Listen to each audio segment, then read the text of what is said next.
What students need in order to have fulsome lives after high school and college is really access to high quality education from the very earliest of stages. I think the K through 12 system has made great strides in recent years to support students, but it's also no secret that the pandemic has really upended a lot of that progress and that we've lost a lot of ground.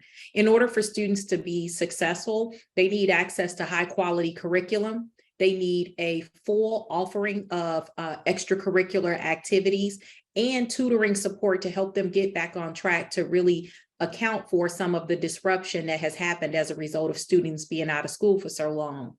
I also think that our high schools need to be places that really prepare students for life after high school. That means introducing them to vocational ed programs and other real world experiences that prepare them for what's going to happen when they turn 18, which happens very quickly, as many of us know. I think that access to high quality post-secondary programs with the finances and the wraparound supports in order to access those programs is incredibly important. That's why we're doing the work that I'm doing here in Chicago at Hope Chicago. We really are trying to remove those barriers because we think that's the only way we're going to see an increased number of students take on post-secondary pathways so that they can be successful. I think that schools have a lot of work ahead. It's no secret that the pandemic has made it much more difficult. I think that this country should have an agenda that is really clear about what it's going to take to address some of the disruptions and learning loss that have happened as a result of kids being out of school or just having so much uncertainty over the past 2.5 years. I think that access to high quality tutoring programs is essential. It's no longer a nice to have. Students really need small group instruction. They need very specific and targeted support in order for them to get back on track. I think overall, the school systems and state superintendents have been responding as best they can with, dealing with so many different things. But we also need to make sure that we put academics, teacher quality, and some of these other issues back at the fore, because that's really what it takes in order to have a high quality program for all of students.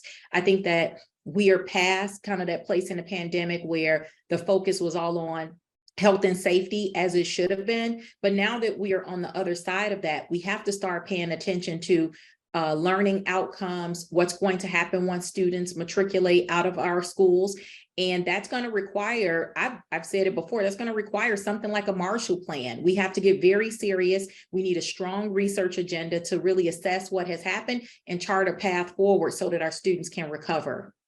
I think that the needs of students have changed dramatically over the past 2 decades. The first thing I would point to is the need to make sure that we're not only educating students and providing them with high quality curriculum, but that we're also attending to their social and emotional learning and developmental needs. I think education has made some great strides in that regard. But again, I'll make a call to action to make sure that we're focusing on academics as much as we are some of the other areas, because that really is going to be the determining factor in order for students to be successful in life after high school and college.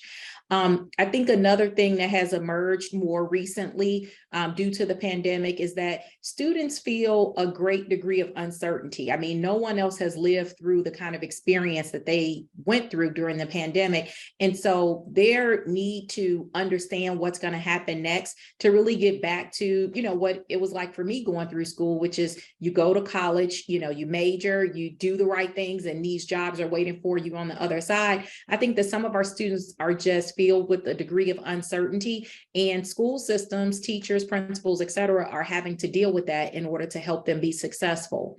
And lastly, I think the technological skills of our students needs to be a higher focus. That's something that we learned in Chicago public schools. Of course, that was accelerated within our response to the pandemic. But I think that's another area where we need to be paying a lot of attention. I think those skills are just as important as the literacy and numeracy skills that we focus on in order for them to be successful and competitive in a 21st century, work environment. Those needs have changed over time. They will continue to change. And I think school systems, policymakers, decision makers have to stay ahead of that in order to make sure students get what they need to be successful.